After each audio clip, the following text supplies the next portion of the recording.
Hello everyone. Cell cycle and cell division ચેપ્ટરમાં આજે આપણે મિયોસિસ 2 એટલે કે અર્ધીકરણ 2નો અભ્યાસ સમજીશું. અર્ધીકરણ 1 આપણે અગાઉના લેક્ચરમાં અભ્યાસ કરી ગયા અને હવે આપણે અર્ધીકરણ 2નો અભ્યાસ કરવાનો છે. પરંતુ અર્ધીકરણ 1 અને અર્ધીકરણ 2 અવસ્થા અથવા તો તબક્કાઓ વચ્ચેનો ટૂંકો ગાળો અથવા તો ટૂંકી એક અવસ્થા જેને ઇન્ટરકાઇનેસિસ અથવા તો આંતરકોષરસ વિભાજન કહેવામાં આવે છે. ફરીથી રિપીટ કરું છું. અર્ધીકરણ 1 અને અર્ધીકરણ 2 વચ્ચેની ટૂંકા ગાળાની અવસ્થા જેને કહેવામાં આવે છે ઇન્ટરકાઇનેસિસ, આંતરકોષરસ વિભાજન. હવે અર્ધીકરણ 1 અને અર્ધીકરણ 2 વચ્ચેની આ અવસ્થા ટૂંકા સમયની છે. જેમાં કઈ પ્રક્રિયા થાય છે? તો જો અહીંયા આગળ ડીએનએનું સ્વયંજનન થતું નથી, ખાસ ધ્યાન આપજો. એટલે કે હવે ડીએનએ સ્વયંજનન નહીં થાય તો ડીએનએ એની એ સંખ્યામાં ડબલ થવાના નથી. તારા કેન્દ્ર બેવડાય છે અને અહીં અર્ધીકરણ 2ની તૈયારીઓ થાય છે. તો આની અંદર મહત્ત્વની ઇન્ટરકાઇનેસિસની અંદર એટલે કે અર્ધીકરણ 1 અને અર્ધીકરણ 2 વચ્ચેનો આ જે તબક્કો જે છે બહુ ટૂંકા ગાળાનો, એની અંદર તારા કેન્દ્ર બેવડાય છે અને અર્ધીકરણ 2 શરૂ થાય તે પહેલાંની પૂર્વ તૈયારી એટલે કે જરૂરી એન્ઝાઇમ્સ અને પ્રોટીન્સનું નિર્માણ થતું હોય છે. હવે આપણે અર્ધીકરણ 2નો અભ્યાસ કરીશું. મિયોસિસ 2નો અભ્યાસ કરીએ તો તેની અંદર પણ 4 પેટા તબક્કાઓ જોવા મળે છે. પૂર્વાવસ્થા, ભાજના અવસ્થા, ભાજનોત્તરાવસ્થા અને અંત્યાવસ્થા એટલે કે પ્રોફેઝ, મેટાફેઝ, એનાફેઝ અને ટીલોફેઝ 2. જે આપણે અર્ધીકરણ 1ની અંદર અથવા તો સમવિભાજનમાં પણ જોતા હતા તેવી જ અવસ્થાઓ. આ અવસ્થાઓ આપણા અભ્યાસની અનુકૂળતા માટે આપણે એને ડિવાઈડ કરેલી છે. તો આના વિશેનો આપણે અભ્યાસ સમજીશું. તો અર્ધીકરણ 2 જે છે એ સમવિભાજન જેવી જ પ્રક્રિયા દર્શાવે છે. ખાસ ધ્યાન આપજો. અર્ધીકરણ 2 સમવિભાજન જેવી જ પ્રક્રિયા છે. આથી અર્ધીકરણ 2ને સમવિભાજન પ્રક્રિયા પણ કહેવામાં આવે છે. અહીંયા આગળ આપણે અગાઉ ભણી ગયા કે અર્ધીકરણ 1ને અંતે એનવાળા 2 કોષોનું નિર્માણ થતું હતું. આપણે જાણી ગયા એનવાળા 2 કોષો બનતા હતા અને આ એન કોષોનું ફરીથી સમવિભાજન એટલે કે અર્ધીકરણ 2 થશે તો એના જેવા ને જેવા એનવાળા કોષો પ્રાપ્ય થશે. તો એના વિશેનો અભ્યાસ આપણે અહીંયા આગળ સમજીશું. જો અહીંયા આગળ આપણે એની રૂપરેખા સમજીએ તો અર્ધીકરણ 1 વિશેનો અભ્યાસ આપણે અગાઉ કરી ગયા છીએ અને અર્ધીકરણ 1ના અંતે આપણને 2 કોષો પ્રાપ્ય થયા હતા જે એનવાળા હતા. આની અંદર પ્રોફેઝ 1, મેટાફેઝ 1, એનાફેઝ 1 અને ટીલોફેઝ 1 અને સાયટોકાઇનેસિસ 1ને અંતે 2 એનવાળા કોષો પ્રાપ્ય થતા હતા, જે આપણે અગાઉના લેક્ચરમાં અભ્યાસ સમજી ગયા. હવે મિયોસિસ 2 એટલે કે અર્ધીકરણ 2ની પ્રક્રિયા. તો અર્ધીકરણ 2ની અંદર પ્રોફેઝ 2, મેટાફેઝ 2, એનાફેઝ 2, ટેલોફેઝ 2. અહીં આગળ તમે જોશો કે લગભગ પ્રક્રિયાઓ સરખી જ થતી હોય છે. પ્રોફેઝ 2ની અંદર પણ જે સમવિભાજનની પ્રોફેઝ અવસ્થા અથવા તો સમવિભાજનની પૂર્વ અવસ્થામાં જે પ્રક્રિયાઓ થતી હતી એટલે કે કોષ કેન્દ્રપટલ અને કોષ કેન્દ્રિકા અદૃશ્ય થતી હતી તેની તે જ પ્રક્રિયાઓ થાય છે.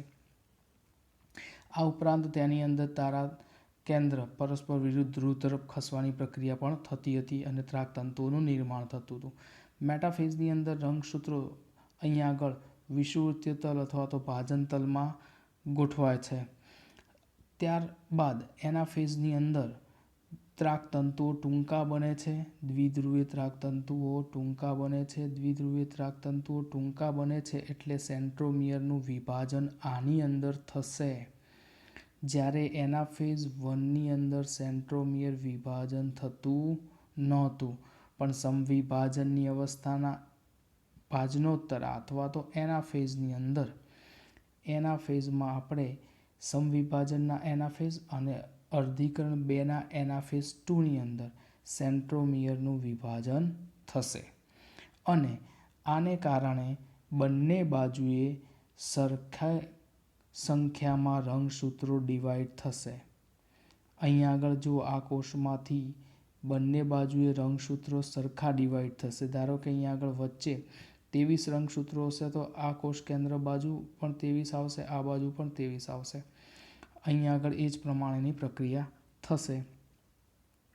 આમ આ પ્રક્રિયાની અંદર હવે ટેલોફેઝની અંદર કોષ કેન્દ્રિકા અને કોષ કેન્દ્ર પટલનું પુનઃનિર્માણ થાય છે અને એની અંદરથી પછી સાયટોકાઇનેસિસ 2ની પ્રક્રિયાને અંતે આમાંથી 2 કોષનું નિર્માણ થશે અને આ રચના દર્શાવેલી છે એમાંથી પણ 2 કોષોનું નિર્માણ થશે. એટલે આમ ટોટલ 4 એન ફોર્મના હેપ્લોઇડ કોષોનું નિર્માણ થાય છે.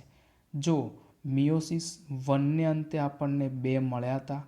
આ એન સ્વરૂપના 2 કોષો અહીંયા આગળ દર્શાવી દીધા છે, આ 1 અને આ 2. બંને સરખી જ પ્રક્રિયા કરશે ને એના અંતે ટોટલ મિયોસિસની પ્રક્રિયા પૂર્ણ થાય ત્યારે 4 એન સ્વરૂપના હેપ્લોઇડ કોષો એન ફોર્મના કોષો પ્રાપ્ય થશે.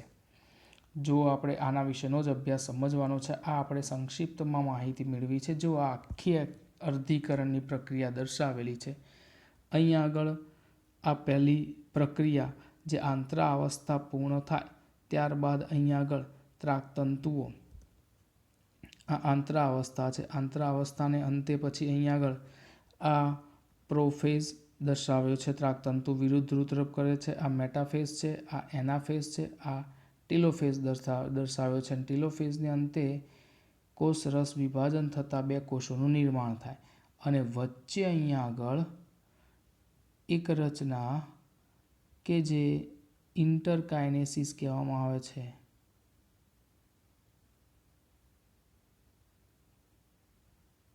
આ ઇન્ટરકાઇનેસિસની પ્રક્રિયા થશે અને ઇન્ટરકાઇનેસિસની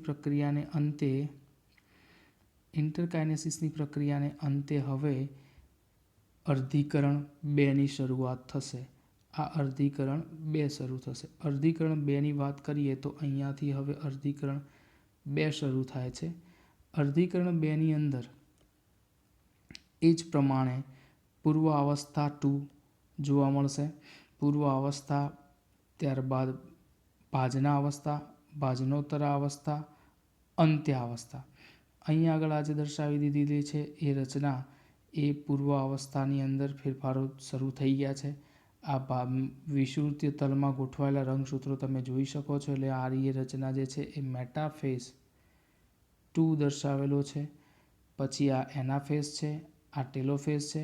એનાફેઝમાં સેન્ટ્રોમિયરનું વિભાજન થશે અને અંતે આમાંથી 2 કોષો બનશે અને આમાંથી 2 કોષો બનશે. એટલે 4 એન સ્વરૂપના હેપ્લોઇડ જનન કોષોનું નિર્માણ થશે.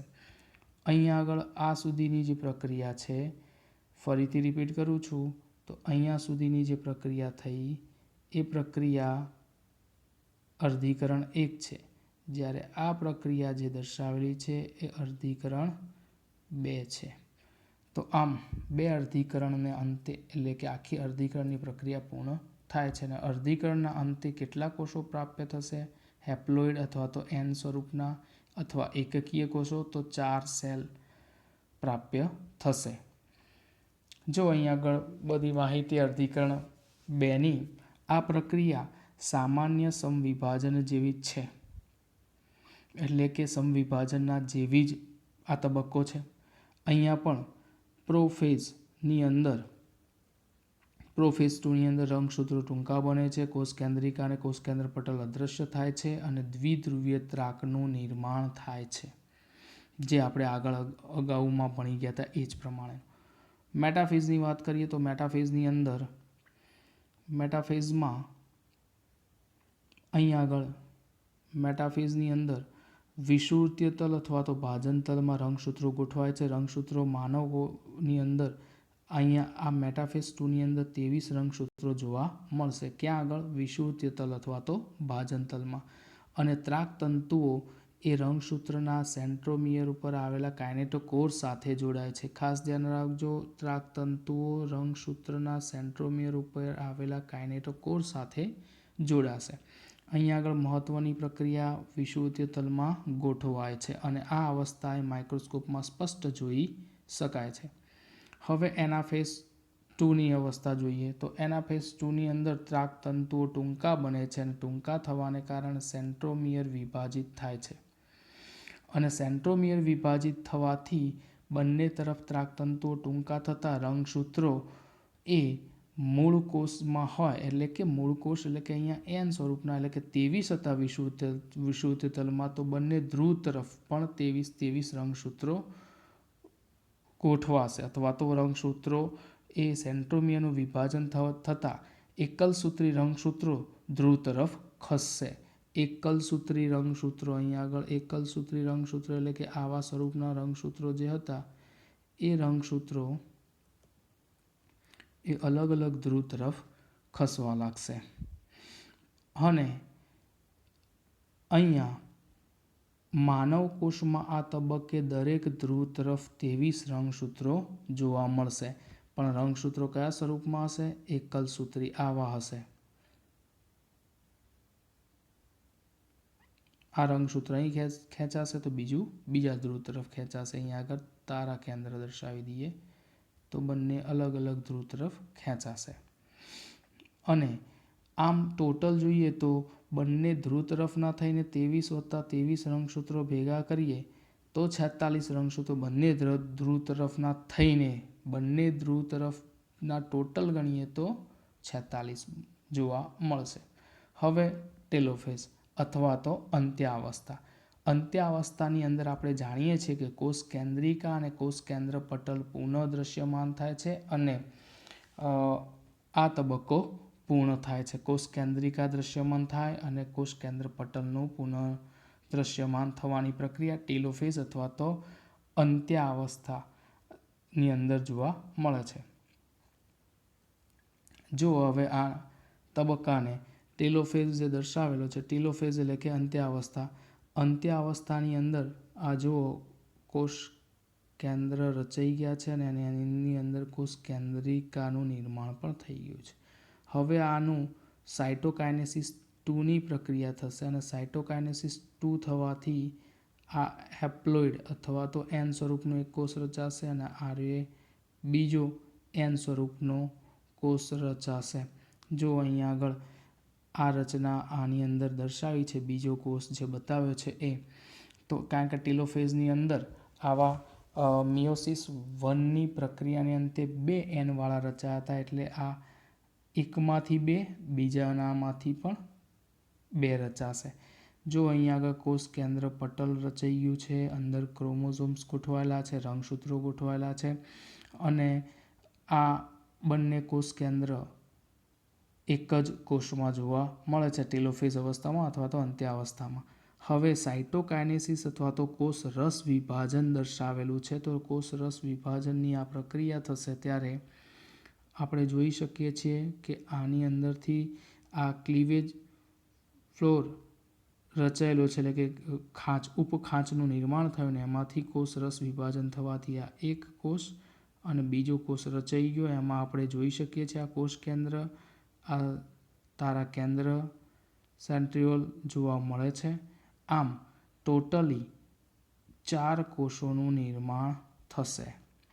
સમગ્ર પ્રક્રિયાને અંતે અહીંયા 4 કોષો એન સ્વરૂપના કોષો અસ્તિત્વમાં આવશે. અર્ધીકરણને અંતે 4 કોષો પ્રાપ્ય થાય, જ્યારે સમવિભાજનમાં 2 જ કોષો પ્રાપ્ય થાય. આ ધ્યાન આપજો ખાસ. સાયટોકાઇનેસિસ 2 દર્શાવેલું છે જે આપણે અગાઉ ભણી ગયા છીએ એ જ પ્રમાણે અહીંયા આગળ ટેલોફેઝ અવસ્થામાંથી સાયટોકાઇનેસિસ અહીંયા આગળ થઈ જશે અને ટોટલી 4 હેપ્લોઇડ એન સ્વરૂપના કોષો રચાશે. આવા 4 એન સ્વરૂપના કોષોનું નિર્માણ થશે. તો અહીંયા આગળ સાયટોકાઇનેસિસ 2 પણ પૂર્ણ કર્યું. અર્ધીકરણ 1ની પ્રક્રિયા પૂર્ણ થઈ. હવે અર્ધીકરણ એકની પ્રક્રિયા નું મહત્વ શું છે? તો જનન કોષોના નિર્માણ માટે.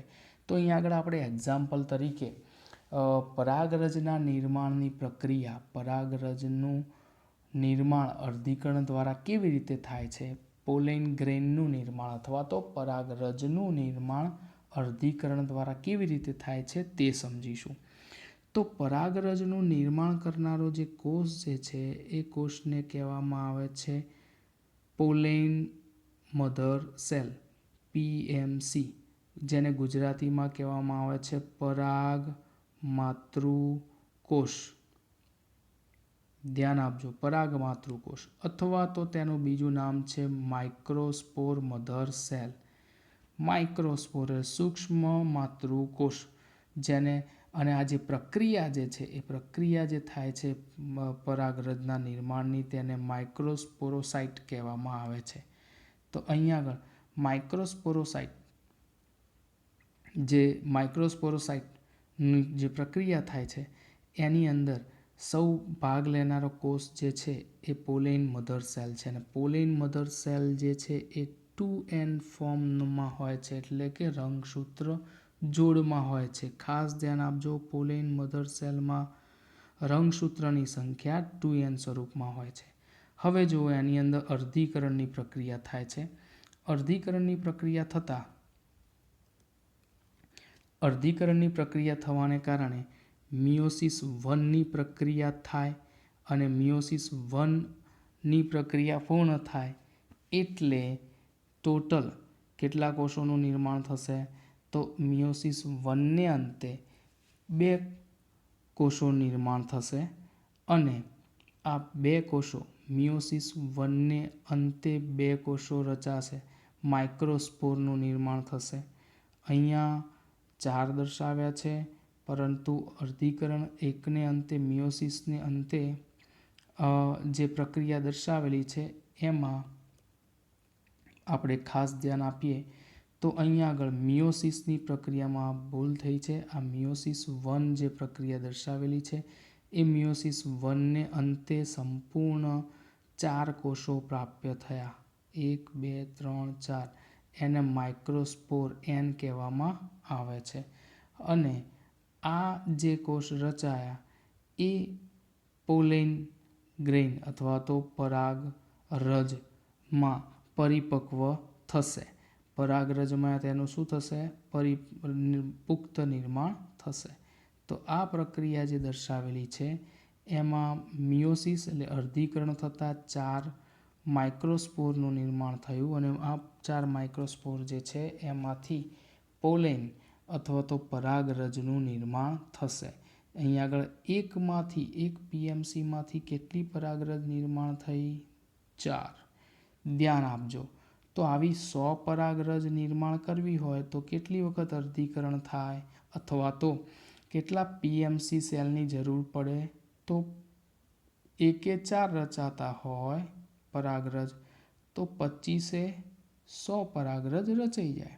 100 પરાગરજને રચવા માટે 25 પરાગ માતૃકોષની જરૂર પડશે. આવા 25 પરાગ માતૃકોષ હોય તો આવી 100 પરાગરજ રચાય, કારણ કે 1/4 મળી જાય છે તો 25/100 પરાગરજ પ્રાપ્ય થશે. આગળ અભ્યાસ સમજીએ આપણે. આ પરાગરજના નિર્માણની વાત સમજ્યા. હવે અંડકોષ જે સ્ત્રી કેસરની અંદર, વનસ્પતિના સ્ત્રી કેસરની અંદર વાત કરી રહ્યા છીએ, એમાં અંડકની અંદર અંડકોષનું નિર્માણ દરમિયાન થતી અર્ધીકરણની પ્રક્રિયા, કારણ કે જનન કોષોના નિર્માણ માટે અર્ધીકરણ જરૂરી હોય છે અને અર્ધીકરણની પ્રક્રિયા થાય છે. તો અંડકોષના નિર્માણ માટે થતી અર્ધીકરણની પ્રક્રિયાનો અભ્યાસ સમજીએ. અંડકોષનું નિર્માણ કરનારો જે કોષ જે છે, મુખ્ય કોષ, એ મેગાસ્પોર મધર સેલ છે. એને કહેવામાં આવે છે મેગાસ્પોર મધર સેલ, મહાબીજાણુ માતૃકોષ. જો ફરીથી અહીંયા રિપીટ કરું છું, આ જે કોષ જે છે એ કોષ મહાબીજાણુ માતૃકોષ છે, અથવા તો મેગાસ્પોર મધર સેલ છે. અને કયા સ્વરૂપનો છે? 2n સ્વરૂપનો છે. એનું મિયોસિસ 1 અને મિયોસિસ 2 બંને થઈને ટોટલ અહીંયા આગળ મિયોસિસ શબ્દ વાપર્યો છે. તો મિયોસિસ થાય એટલે 4n સ્વરૂપના કોષોનું નિર્માણ થાય છે. ફરીથી રિપીટ કરું છું. અહીંયા આગળ કેટલા કોષોનું નિર્માણ થશે? તો 4n સ્વરૂપના કોષોનું નિર્માણ થશે. અને આ 4n સ્વરૂપના કોષો જે નિર્માણ થયા એ 4 કોષોમાંથી 3 અવનત પામે છે. આ 1, 2 અને 3. એટલે અહીંયા આગળ રેડ લાઇનથી આપણે ક્રોસ દર્શાવ્યું છે. 3 અવનત પામે, નાશ પામે છે. તો જીવંત કેટલો રહે છે? તો જીવંત ફક્ત ને ફક્ત એક જ રહે છે. અને આ જે જીવંત રહે છે તે કોષને કહેવામાં આવે છે મેગાસ્પોર, મહાબીજાણુ, જે n સ્વરૂપનો હોય છે. આ મહાબીજાણુ માતૃકોષ હતો જે 2n સ્વરૂપનું હતું. તેનું અર્ધીકરણ થયું એટલે 4 કોષો મળે. 4માંથી 3 અવનત પામ્યા અને એક જ જીવંત રહ્યો. એને કહેવામાં આવે છે મેગાસ્પોર અથવા તો મહાબીજાણુ. હવે આ મહાબીજાણુનું સમવિભાજન થાય છે. કેટલી વખત થશે? 3 વખત. સમવિભાજન 3 વખત થાય એટલે એકમાંથી આ એક જે n સ્વરૂપનો કોષ હતો, આ એક n સ્વરૂપનો કોષ છે મહાબીજાણુ, એનું એક વખત વિભાજન થાય એટલે 1 રચાય, ફરીથી એક વખત થાય એટલે બીજા 4 રચાય અને ફરીથી એનું વિભાજન થાય એટલે ટોટલ 8 કોષ નિર્માણ પામે. તો અહીંયા આગળ 3 વખત સમવિભાજન થાય, પણ કોનું થાય? મેગાસ્પોરનું. પણ મેગાસ્પોર રચવા માટે અર્ધીકરણ થયું તો એ અર્ધીકરણ મેગાસ્પોર કેટલા રચાયા? તો એક મહાબીજાણુ માતૃકોષમાંથી ફક્ત એક જ મેગાસ્પોર રચાયો અને એ પછી એમાંથી અંડકોષ એક જ મળશે. 3 વખત વિભાજન થયું મેગાસ્પોરનું. સમજો કે આ મેગાસ્પોર છે. એમાંથી પહેલા સમવિભાજન દરમિયાન 2 કોષો રચાશે, બીજા સમવિભાજન દરમિયાન 4 રચાશે અને ત્રીજા દરમિયાન 8 રચાશે. આ 8 કોષ કેન્દ્ર અને કોષો હવે આગળ ગોઠવણી ધરાવશે, જેમાં એક જ અંડકોષ હોય. પણ આપણે અહીંયા મહત્વની વાત એ સમજવાની છે કે અર્ધીકરણ થયા બાદ મેગાસ્પોર એક જ રચ્યો. 1 mmcમાંથી 1 mmc એટલે મેગાસ્પોર મધર સેલ. 1 mmcમાંથી એક જ મહાબીજાણુ રચાય છે. 1 mmcમાંથી એક જ મહાબીજાણુ રચાય. આથી જો આપણે અને એક મહાબીજાણુમાંથી એક જ અંડકોષ રચાય, તો આખી પ્રક્રિયામાં શોર્ટમાં આપણે કહેવું હોય તો 1 mmcમાંથી એક જ અંડકોષ રચાયો. તો 100 અંડકોષ રચવા માટે કેટલા મહાબીજાણુ માતૃકોષ જોશે? તો 100 મેગાસ્પોર મધર સેલ હશે તો 100ની સંખ્યામાં મેગાસ્પોર રચાશે અને 100ની સંખ્યામાં અંડકોષ રચાશે. ક્લિયર છે? હા, અહીંયા અર્ધીકરણ થાય છે પણ પેલા 3 અવનત પામે છે ને એક જ જીવંત રહેશે એટલે સંખ્યા 100ની 100 મેગાસ્પોર મધર સેલમાંથી 100 અંડકોષ રચાય છે. જો આને આધારે આપણે એક એક્ઝામ્પલ સમજીએ તો અહીંયા એક્ઝામ્પલ દર્શાવેલું છે કે 100 ઘઉંના બીજના નિર્માણ માટે અર્ધીકરણની પ્રક્રિયા કેટલી વખત થાય? જો આપણે શોર્ટમાં અહીંયા આગળ સમજૂતી આપેલી છે કે 100 ઘઉંના બીજ છે એ બનવા માટે જરૂરી અર્ધીકરણની પ્રક્રિયા કેટલી વખત થાય, એટલે કે જન્યુઓ કેટલા જરૂરી બનશે અને એ જન્યુઓ કેટલી વખત અર્ધીકરણ કર્યું હશે. તો આ વાતને આપણે વધુ વિશેષમાં સમજીએ તો 100 પરાગરજના નિર્માણ માટે 100 ઘઉંના બીજના નિર્માણ માટે 100 પરાગરજ જોઈએ પ્લસ 100 અંડકોષ જોઈએ. અને આ બંને 100 પરાગરજ અને 100 અંડકોષ આ બંને વચ્ચે ફલન થાય ત્યારે 100 ઘઉંના બીજનું નિર્માણ થાય છે. બંને વચ્ચે ફલન થાય ત્યારે. તો હવે આપણે 100 પરાગરજ અને 100 અંડકોષ વચ્ચે ફલન કરાવીએ ત્યારે 100 ઘઉંના બીજ પ્રાપ્ય થશે, પરંતુ 100 પરાગરજ રચવા માટે કેટલી વખત અર્ધીકરણ થશે? તો 25 વખત અહીંયા અર્ધીકરણ થશે. કેમ? કારણ કે 25 પોલેન મધર સેલની જરૂર પડશે. એક પોલેન મધર સેલનું અર્ધીકરણ થાય એટલે 4 મળે અને 25 પોલેન મધર સેલનું અર્ધીકરણ થતાં 100 પરાગરજ રચાય. એક અર્ધીકરણે 4 પરાગરજ મળતી હતી, ખ્યાલ છે ને? એક અર્ધીકરણે 4. તો જો અહીંયા આગળ સીધી વ્યાખ્યાની ગણતરી છે કે 4 પરાગરજ માટે એક અર્ધીકરણ, તો 100 પરાગરજ માટે કેટલા અર્ધીકરણ? તો 100/4 કરો એટલે 25 મળી ગયા. એ જ પ્રમાણે 100 અંડકોષ નિર્માણ કરવા છે તો એના માટે મહાબીજાણુ માતૃકોષ કેટલા જોશે? મેગાસ્પોર મધર સેલ કેટલા જોશે? 100. કેમ? કારણ કે મહાબીજાણુ માતૃકોષની અંદર 4 રચાતા હતા, પણ 4માંથી પેલા 3 તો અવનત પામતા હતા. એક જ મેગાસ્પોર ડેવલપ થતો હતો. એ મેગાસ્પોરમાંથી એક જ અંડકોષ રચાતો હતો. આપણે ભણી ગયા છીએ. એટલે અહીંયા આગળ અર્ધીકરણ કેટલી વખત થશે? તો 100 મેગાસ્પોર મધર સેલમાંથી અહીંયા 100 વખત અર્ધીકરણ, અહીંયા 25 પોલેન મધર સેલમાંથી 25 વખત, એટલે કે ટોટલી અર્ધીકરણ 25 વત્તા 100. કારણ કે પોલેન મધર સેલનું 25 અને મહાબીજાણુ માતૃકોષ MMCનું 100, એટલે 100 ને 25 125 વખત અર્ધીકરણ થશે. એટલે આન્સર આવશે 125. કેટલી વખત અર્ધીકરણ થાય? તો આનો આન્સર કહેવાય 125 વખત અર્ધીકરણ થાય. તો અહીંયા આગળ આપણે અર્ધીકરણ 2ની પ્રક્રિયા અહીંયા પૂર્ણ અભ્યાસ સમજી ગયા છીએ.